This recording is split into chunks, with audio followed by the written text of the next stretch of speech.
नमस्कार। यूट्यूब मंच पर सबका हार्दिक स्वागत। आज हम फिर बिहार चुनाव को लेकर और चुनाव से संबंधित समाचार को लेकर और बिहार चुनाव में कांग्रेस की भूमिका को लेकर आप लोगों के बीच में आए हैं। अब आप कहेंगे कि सबसे पहले कांग्रेस ही क्यों? तो पूरे विचार सुनने के बाद आपको यह एहसास हो जाएगा कि सबसे पहले कांग्रेस क्यों। बिहार के बुद्धिजीवियों, विश्व विख्यात है कि भारत में कांग्रेस की स्थापना एक विदेशी मूल की महिला ने की थी। उनका नाम आज भी आदर के साथ लिया जाता है और वो आज भी अमर है। लेकिन कांग्रेस की स्थापना के बाद जब देश को आज़ादी मिल गई तो महात्मा गांधी ने कहा था कि अब कांग्रेस की औचित्य खत्म हो गया, कांग्रेस का उद्देश्य पूरा हो गया, इसलिए कांग्रेस को भंग कर दिया जाए। लेकिन 1947 में ही सत्ता के लालची लोगों ने कांग्रेस का अस्तित्व बनाए रखा। लेकिन इन सारी चीज़ों से, इन सारी विषय वस्तुओं से भारत के किसी भी व्यक्ति विशेष को विशेष दिलचस्पी नहीं थी और देश आज़ाद हो गया। पूरे देश में कांग्रेस का शासन रहा, कई गतिविधियां हुई जिस पे विस्तार से चर्चा करना कम समय में संभव नहीं है। लेकिन आज वही कांग्रेस बिहार में चुनाव लड़ रही है और अपना 61 उम्मीदवारों की घोषणा किया। 243 सीटों में 61 उम्मीदवारों की घोषणा कांग्रेस की तरफ से करने का सूचना सर्वविदित है।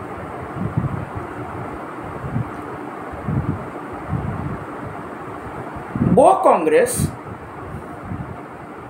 जिसने कितने मुख्यमंत्री बिहार को दिए, अगर कांग्रेस के मुख्यमंत्री के जिला में भी अगर कांग्रेस जिंदा होता तो कांग्रेस आज 100 सीटों पे चुनाव लड़ी होती।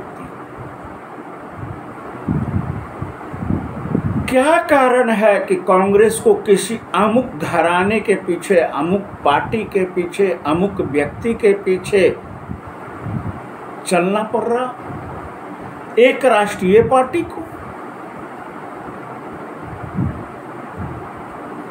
वही कांग्रेस दिल्ली में केजरीवाल का साथ तो नहीं दिया।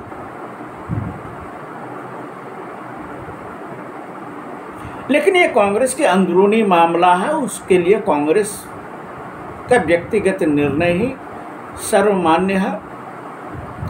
लेकिन मेरा अपना व्यक्तिगत मामला है कि कांग्रेस ने जितना मुख्यमंत्री बिहार को दिया है और उस जिला में अगर कांग्रेस अपना प्रत्याशी उतारती तो 100 से ज़्यादा प्रत्याशियों की संख्या होती।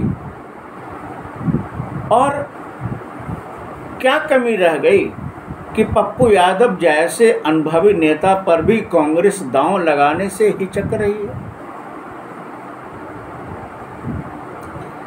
कहीं न कहीं ये स्पष्ट प्रतीत होता है कि कहीं न कहीं ईडी, सीबीआई आदि जो जांच एजेंसियां हैं उसकी खौफ हर पार्टी के चेहरे पे दिखाई दे रही है।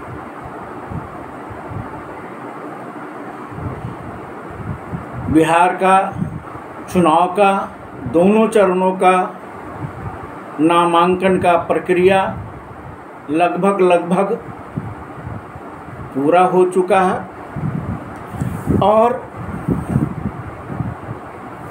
जहाँ जहाँ मैं तो कहता हूँ पूरे बिहार में कांग्रेस मजबूत था। अगर कांग्रेस 5 वर्ष तक अपने विधायकों की जयंती और पुण्यतिथि मनाती तो भी आज उसके पास कार्यकर्ताओं की और प्रत्याशियों की कमी नहीं होती। तो आज कांग्रेस जिस हालात पे है उसका दोष केवल इतना है कि वो अपने विधायकों, सांसदों, मुख्यमंत्रियों का भी सम्मान करना भूल गई है। उनका भी पुण्यतिथि और जन्मतिथि मनाना भूल गई है। और ये सारा केंद्र की विषय वस्तु नहीं है, यह काम तो बिहार प्रदेश के नेताओं का था।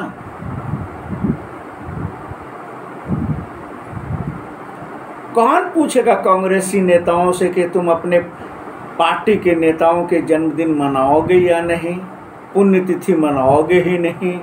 क्या कांग्रेस का मतलब केवल राहुल गांधी, सोनिया गांधी, राजीव गांधी, इंदिरा गांधी और नेहरू ही सीमित रह गया?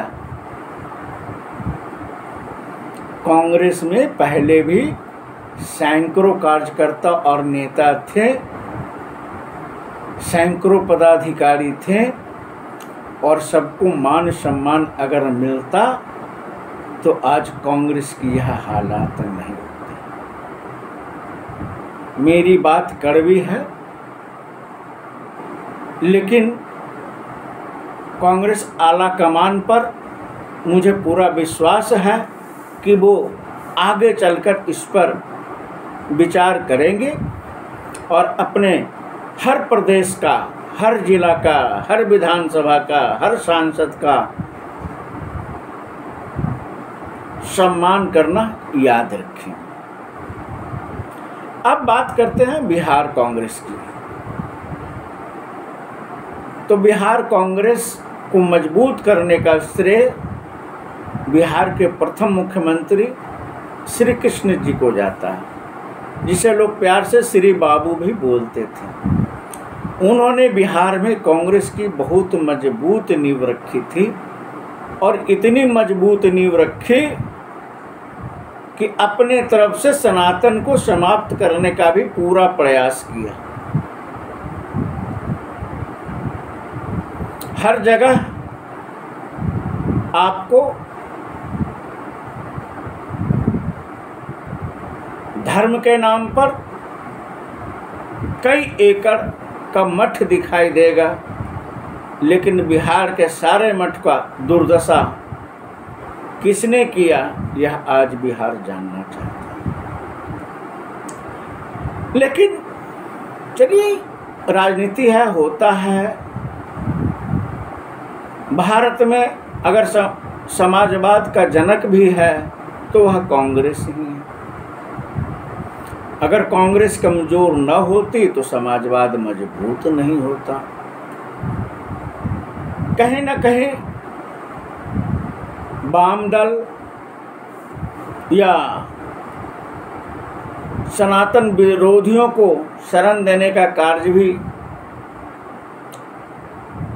तत्कालीन सत्तारूढ़ लोगों ने दिया।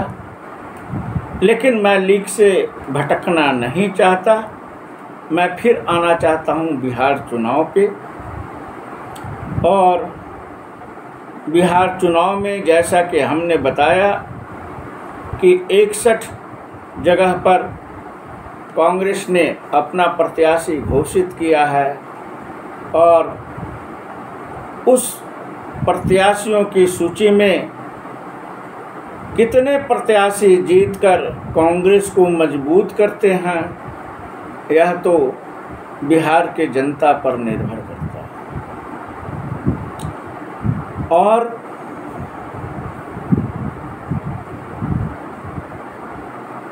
कांग्रेस को सारी की सारी सीट भी हम जिता दे तो भी कांग्रेस क्या बिहार में सरकार बना लेगी? 100% स्ट्राइक रेट अगर बिहार की जनता कांग्रेस को दे दे तो क्या कांग्रेस बिहार में सरकार बना लेगी? नहीं। सरकार बनाने के लिए जो आंकड़ा चाहिए उस आंकड़े के आसपास भी कांग्रेस चुनाव नहीं लड़ रही है। अतः एक शब्द में कहा जाए तो चुनाव के पहले ही कांग्रेस ने अपने आप को जनता के सामने समर्पण कर दिया है। कांग्रेस को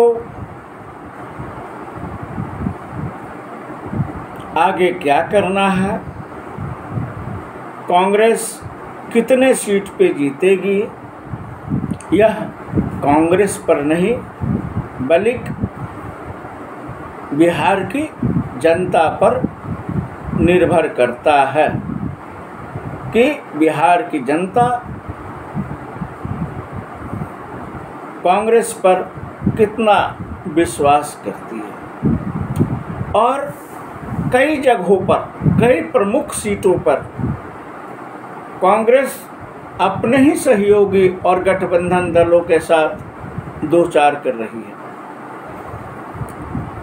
कई ऐसी जगह है जहां पर कांग्रेस अपने लोगों से ही दो दो हाथ करने के लिए तैयार है। और जो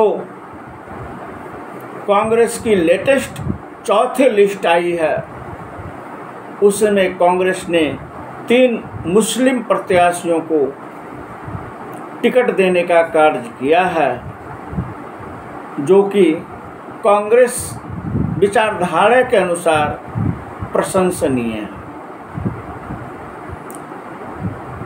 और कांग्रेस बिहार में अच्छा प्रदर्शन करे, यही हमारी कामना है। हम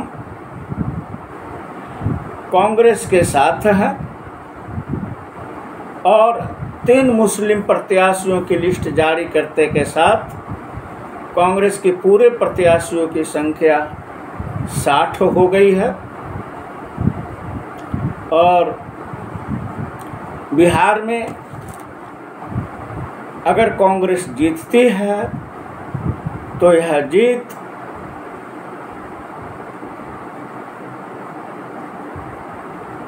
केदार पांडे की जीत होगी। अगर बिहार में कांग्रेस जीतती है तो यह जीत बिंदेश्वरी दुबे की होगी। अगर बिहार में कांग्रेस जीतती है तो यह जीत भागवत झा आज़ाद की होगी। अगर बिहार में कांग्रेस जीतती है तो यह जीत ललित नारायण मिश्र की होगी। बिहार में अगर कांग्रेस अच्छा प्रदर्शन करती है तो यह जीत जगन्नाथ मिश्रा जी की होगी। आज कांग्रेस कहीं न कहीं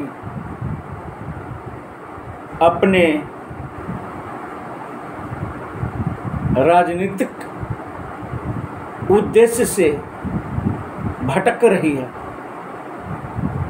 एक गरीब आदमी का 500 रुपया गिर जाए तो सबसे पहले वो 5 बार अपना पॉकेट चेक करता है,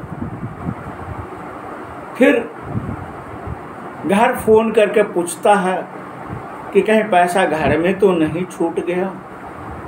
फिर वो उन सभी जगहों पर पैसा ढूंढता है